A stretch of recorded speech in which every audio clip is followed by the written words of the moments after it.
All right, hey everybody. So welcome to another after whatever the hell this thing is, everything movie topic video. So today's topic video, I want to talk about fan unhappiness and the fan backlash that's been going on ever since the After Everything teaser dropped a while back. And so last night, as I was scrolling through Twitter, I came across a write up, and the title of the write up is Another After Movie is Happening, but fans are not happy. That's the understatement of the millennium. All right, so anyway, this is coming from a blog website titled 17sweetarts.wordpress.com. And anyway, I kind of want to go through this article and really talk about it because, like, this is a really well thought out, really well written, and you know what, just really damning portrait of what's been going on. So, yeah, let's go ahead and go through this thing. All right, so it begins. Christmas 2022 was just around the corner when the After Movie public relations account gifted fans with its yearly look at the next movie. But supposedly, it seems fans would have much preferred Cole over the sneak peek at After Everything. Damn, that's accurate for a lot of people. A movie that, despite not having been released, having not been released, has already been hit with a horrendous response from afternators, or in this case, now ex-afternators. In spite of being panned for its glorification of toxic relationships, clunky storytelling, and lackluster box office gross, the Aftermovie team has powered through and is going strong with a fifth film in the cinematic universe of Anna Todd's Wattpad sensation. And while millions of TV fans have now become victims to the Netflix cancellation crisis, the After fandom seems to have the opposite problem. The studio keeps giving them more and they don't want it. True. Between 2019 and 2022, Voltage Pictures delivered four pieces of a subjectively cringy, nonetheless intriguing collection of the tumultuous love story that is Hardin Scott and Tessa Young. Alas, the movie team conjured up one last hurrah from their apparent existent list of ways to sadden their fandom when they revealed production on a spontaneous fifth film had finished, and thus what was intended as a tetralogy wound up totaling to five films, four of which can be described as movies whose storylines loosely come directly from the mind of Todd herself. As far as the upcoming sequel goes, well, it certainly can be described as a movie. Damn. The announcement of the fifth film came as a shock to the After fans, who were once told that, as with the books, the story would end with After Ever Happy. The aforementioned movie was instead the penultimate chapter to the series that boosted its lead actors, Josephine Langford and Hero Finds Tiffin, into the limelight. While More Hardin and Tessa, or Hessa, is a field day to some, others have reacted quite negatively, seeing the movie as disrespectful and destructive to Todd's work.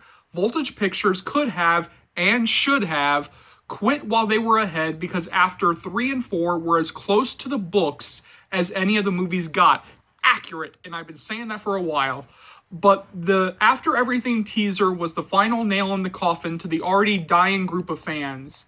The teaser, or what can be appropriately nicknamed How to Destroy a Fandom in 35 Seconds, sees Hardin on a trip to Portugal surrounded by several women, none of whom fans recognize. And unfortunately for those who tuned in to see Hessa, or check notes, apologies, unfortunately for literally everyone, that's essentially the gist of it. There are a lot of ways to promote a romance movie with a large female demographic, but displaying the male character on holiday with a handful of strange women, none of whom are his main love interest, probably isn't the best way to do it. First off, Portugal? A large portion of the story takes place in Tessa's home state, Washington. The two did travel to London, and some of the story is centered in New York, but moving the setting to Portugal is about as arbitrary as placing SpongeBob SquarePants in Czechoslovakia. It's just so random. Damn.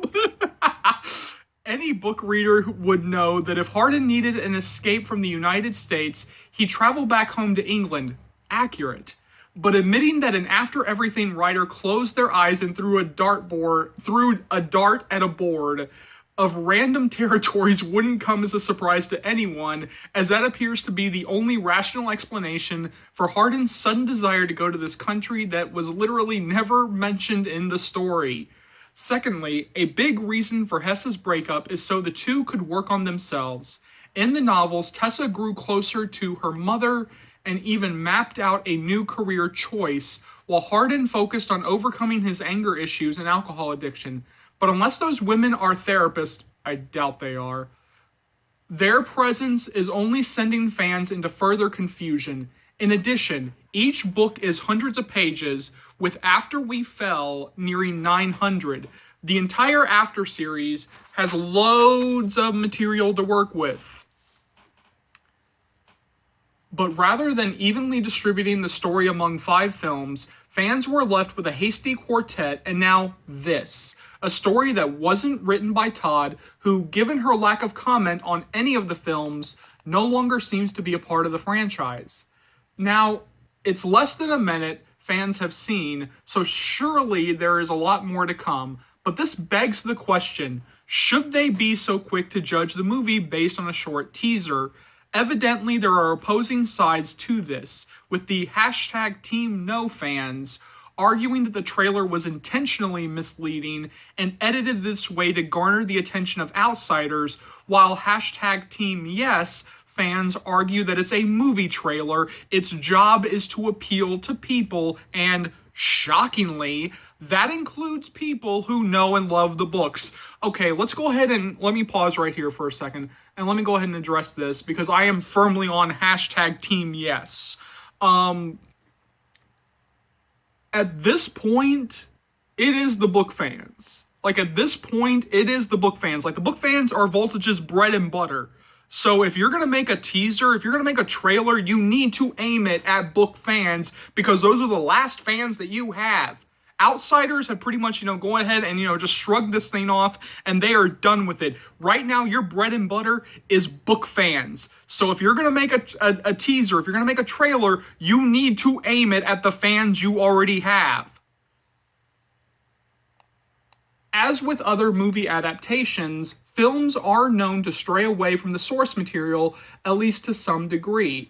But the After Everything teaser doesn't suggest to have altered the story a tad for the sake of duration, or embellished on plot lines by reason of improvement. The After Everything teaser seems to have taken the original concept and tossed it out the window.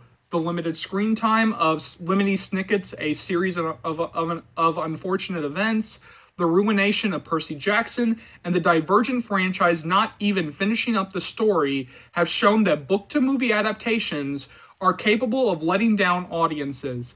Following the disloyalty to the books, constant director swaps, and even recasting of nearly the entire cast, the After franchise became a strong contender for the lead of disappointing adaptations, but this final film might have given it the extra push into that infamous number 1 spot.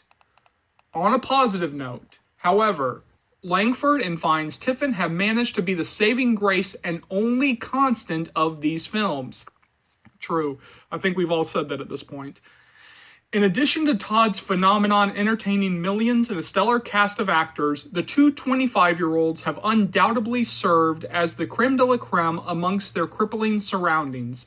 The two committed to the characters, with the leading lady precisely portraying a naive college freshman turned strong, confident young woman, and the male lead accurately displaying her brooding boyfriend on a journey to, albeit very slowly, become a better person. Their performance especially shown under the direction of Castile Landon, I've been saying this, who tackled the third and fourth films meticulously, bringing the treasured material to the big screen. Don't discount Sharon Sobel, by the way, the writer, but Castile does deserve a lot of the credit here, but don't discount the writer, Sharon Sobel. With mediocre promo and a limited theatrical release schedule being among the many issues the franchise has seen, Langford and Fiennes Tiffin, as well as the story fans know and love, are essentially what's keeping the fandom alive. Accurate. With that lies the next problem. The absence of the dynamic duo and the chemistry that gives individuals something to talk about. Without the original story, and without both of the lead actors, What are fans left with? Answer: a movie that half of them aren't interested in. When the idea of a prequel and spin-off were announced back in 2021, the Afterworld was hit with a ton of backlash, solely due to the possible forthcoming lack of its lead actors. According to hearsay, this is the just say Jennifer Gibgot. According to hearsay, this is the reason the company went for a fifth movie instead. But considering the heap of anger that brewed at the announcement of before and after we retconned the story, that was actually pretty good, one would think that the movie team would take this knowledge and understand that Langford and Fiennes Tiffin are their gold mines, and any movies without them are recipe for disaster. Surely there are millions of people familiar with After, and they've got a wide range of opinions on the tale. But the fans and haters alike all seem to have one mindset when it comes to the question everybody is asking. Where in the world is Tessa? San Diego? A random city to be in? Yes. But given that Harden is spending his time in Portugal, apparently anything is possible. Fans were quick to unhappily point out the distinct lack of Miss Langford in the newest trailer. Theories swirled on the lead actress's absence, with some wishful thinkers going as far as to believe perhaps the trailer was a way to surprise fans with her presence in the movie, because who could forget those age-old Batman trailers and Bridget Jones sneak peeks where the Cape Crusader and Renee Zellweger weren't featured in attempts to stun the audience, a la ta-da! The main character is in the movie. Oh, wait. After weeks of speculation, producers finally stated the biggest slap in the face the fandom had ever received.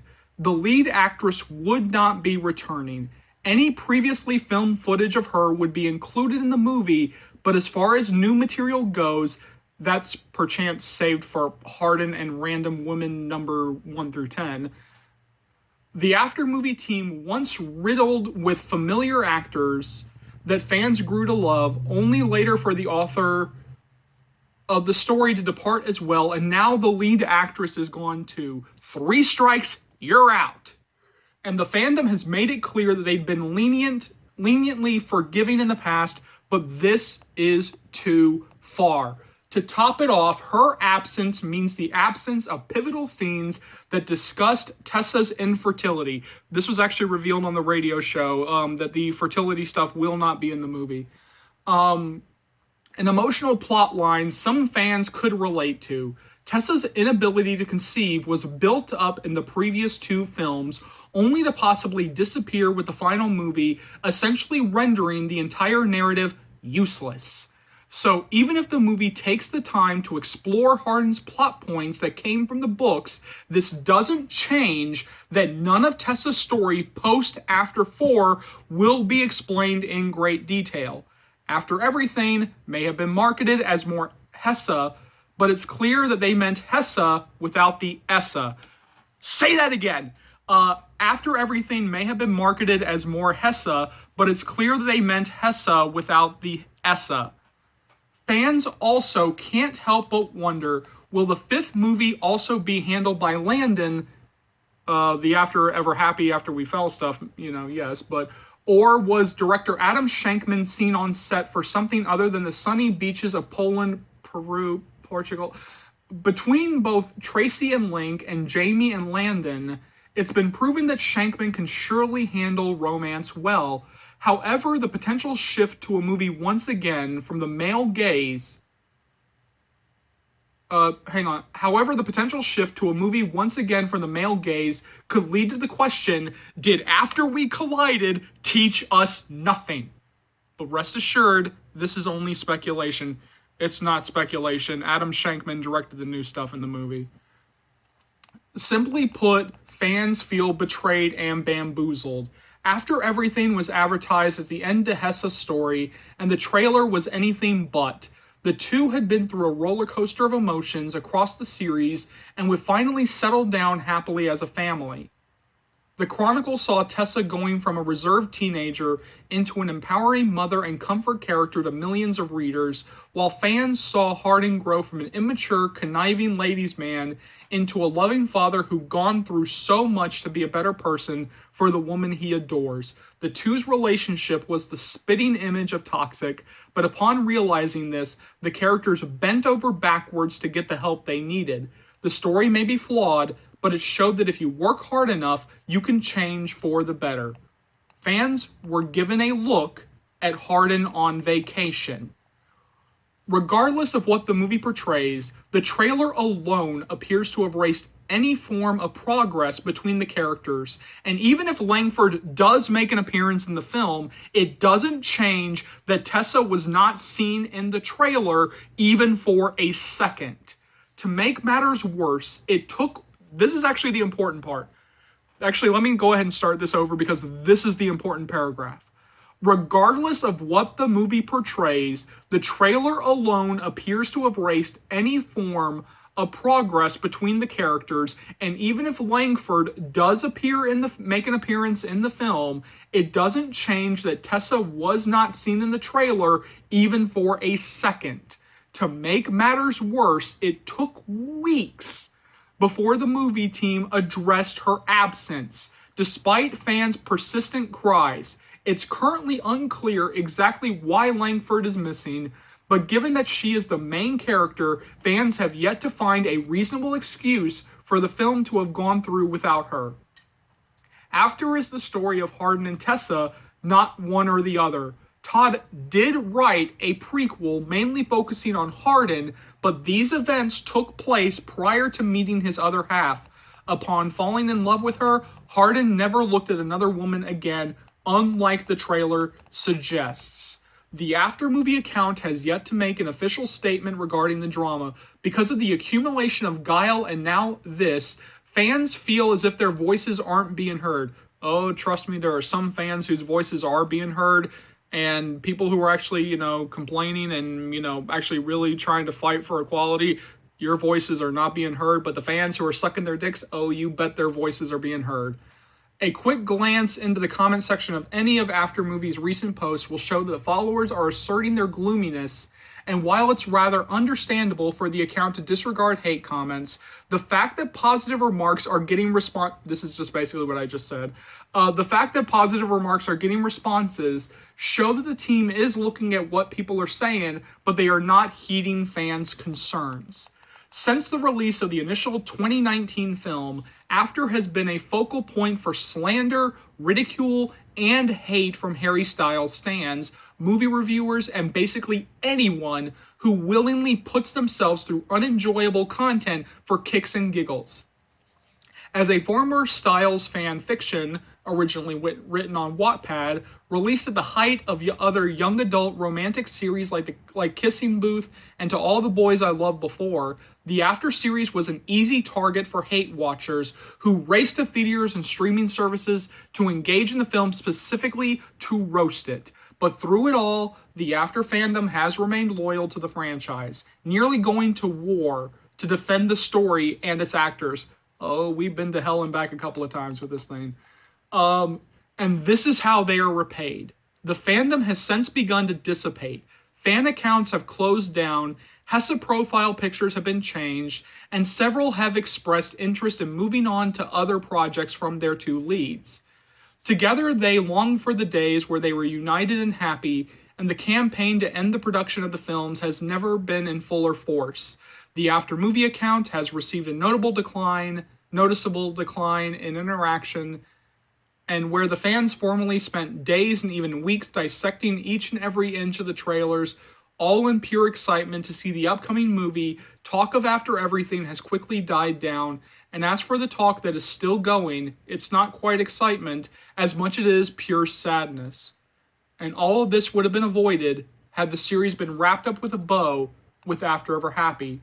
No release date has been given for After Everything, and as long as the series maintains its autumn release schedule, fans have a long way to go before they can fully judge the movie, if they choose to watch it, that is. Though Voltage has dug its grave a little too deep this time, So it's safe to conclude that this tactic has permanently damaged some views on the direction of these movies, the direction these movies have taken. It's possible the after movie team will redeem themselves, perhaps if their method of apology involves Venmoing fans each $1 million. Yeah, that will make up for a lot of shit right now. Yeah, just give me $1 million. Yeah, that shit would make up for a lot. Not really, but that'd be a start. Or building a time machine and getting the story right from the start. The movie may explore Hardin's life before falling in love, and Hessa may in fact get their happy ending, but there's no denying that After Everything has been promoted in all the wrong ways, and there's no rescinding the Tessa free trailer and her confirmed lack of attendance from a majority of the movie. Confusion, anger, and heartbreak. What a way to spend the final movie era. After Everything, it's not too late to pull a Batgirl. Whoa, okay, oh, gee, alright, yeah, that is a damning, well-written, well-thought-out, like, that is a tough read, but that was a write-up that needed to happen. It really did, and I want to go ahead and give credit to the author of this article. I don't know the person's name, but like I said, it comes from a blog called 17sweettarts.wordpress.com. The account on Twitter is @_dream try do good. But yeah, no, like, this is a very well done article. This is a very damning article. I do want to talk about this last line though, because like this is the most damning part of the article. After Everything, it is not too late to pull a Batgirl. All right, so for anybody who doesn't know what that's in reference to, there was a movie that was supposed to be coming out sometime last year, actually, called Batgirl, with Leslie Grace as the titular heroine and Brendan Fraser as the villain. Deep into the post-production process, Warner Brothers Discovery, David Zaslav, pulled the plug, and they decided to do a tax write-off, which means that we will never get to see the film. Because they took a tax write-off, that means that we'll never get to see the film. Now, I do want to address the Batgirl situation as it relates to this. So yeah, like I just said, they can never show Batgirl. Like, we can never see it. It cannot get released on a streaming service. It can't get released on the CW. It can't get released on, like, some random, TV thing. Like, it can't, get a DVD release, because then this becomes tax fraud. Once they did the tax write-off, that means that we will never be able to see the footage. Now, the reason why I would caution people from actually really trying to push for this and for After Everything, because, like, from what I just said, like, a lot of people, be jumping up and down for joy and going like, well, yeah, don't threaten me with a good time. Like, yes, do that. Like, I don't never want to see this shit. Because the After Ever Happy, and because, like, I'm guessing they're also going to put in, like, some After We Fell footage into After Everything, that now becomes After Everything footage. So if they do the tax write-off on After Everything and they just, like, scrap it and they burn it, then we will never get to see that After Ever Happy, After We Fell footage, because that has now become a part of After Everything, because they have now edited it all together, and that means that we will never get to see any of the footage. So if you think that, by calling for them to pull a Batgirl, they're like, oh yeah, no, we'll just get, like, the After Ever Happy footage that we haven't gotten, and the After We Fell, like, no. If they attached it to After Everything, it now becomes After Everything footage. So I would really, really caution people, please don't push for this, please don't tempt them with this, because you might not like where this goes if it ends up happening. But I'm not gonna downplay any of y'all's feelings. I really am. I'm not. Because if I thought that there was a way, to trash the After Everything footage without, affecting the After We Fell, After Ever Happy footage, believe me, I would be calling for, like, the biggest, do a Batgirl, like, pull a Batgirl on this shit. I would, but because of that threat, because I think that once you put the After We Fell footage and the After Ever Happy footage into After Everything, it turns into After Everything footage. So that would be under the same blanket as the After Everything footage. If they take the tax write-off, that means that we will never get to see any of the footage associated with that. And unfortunately, that also includes the After We Fell and After Ever Happy footage that they'll more than likely put into After Everything. But yeah, no, this was a damning article. This was a damning write-up, and this was a write-up that needed to happen because, like I've said in other videos, this is about as pissed as I've ever seen the fandom. Like, this is about as worse as I've ever seen it. And I also like this whole description of the teaser as how to destroy a fandom in 35 seconds. Like, there is no better way to describe it, because, like, yeah, that trailer was atrocious. And I also like the comparison of, you know, like, oh, Tessa's not in the film because, like, it's gonna be like some big, you know, ta-da, you know, look, the main character's in it. I like the comparison, you know, of the Batman films and the Bridget Jones films. Like, yeah, like, come on, guys. Like, I know that you're grasping at straws trying to defend this thing in any which way, but, like, come on, y'all. Like, come on. Even I gotta say, like, that defense is really, really shaky. At this point, the only people that they still have, I mean, until all this mess, but the only people that they have are the fans of the books. And if you're going for the hate watchers, if you're going for the regular people, the hate watchers are still very much going to be there, but the regular people have long since given up on this thing. The people who, the regular, normal, you know, people who have never read the books or who don't know these things, they've long since given up on this thing. Like, they've long since given up on this thing. So the only thing that you can do now is just to market it to the fans. Like, you can't lose the fans at this point, because the fans are literally the reason why you're still here. By the grace of the fandom, who I think has forgiven a lot of stuff over these years, they are the only reason why these movies are still around. Because if the fandom was not here, they would not have made it past that first movie. Because I don't think, well, actually, yeah, I think they would have. Because, like, I think that first movie still made enough money to kind of justify this thing kind of keep going. But yeah, I think, like, with After We Collided, and especially, like, as the money started to, you know, drip, and, you know, kind of, you know, drop with each successive film, the fandom is really the only reason why they're still here. Because it can't be the box office. Because, like, the box office does not bear out, you know, the justification to keep this thing going. Yeah, no, this was a rough read. This was a tough read, but this was one that needed to be said. So yeah, go ahead and jump down to the comment section below. Let me know what you think about all this. As always, thank you so much for watching. Thank you so much for your continued love and support. As always, if you like what you see here and you want to see more, go ahead and hit that subscribe button, and let's go through all the stuff that you'll be able to find on this channel right now. So I'll be bringing you guys constant updates on After Ever Happy, After Everything, the After spin-offs, maybe, Perfect Addiction, the Mr. Hush Hush, once we start getting more information about those. You guys are going to be so updated that you'll be begging me to stop the updates.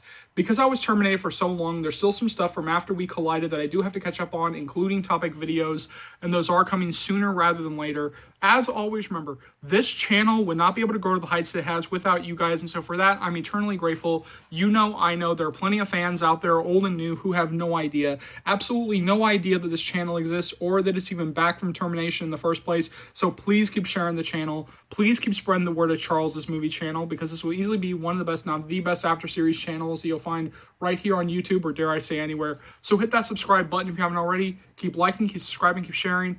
My name is Charles. Welcome to the After Series channel. I'll see you later, After fans, Joe fans, Hero fans. Take care, y'all.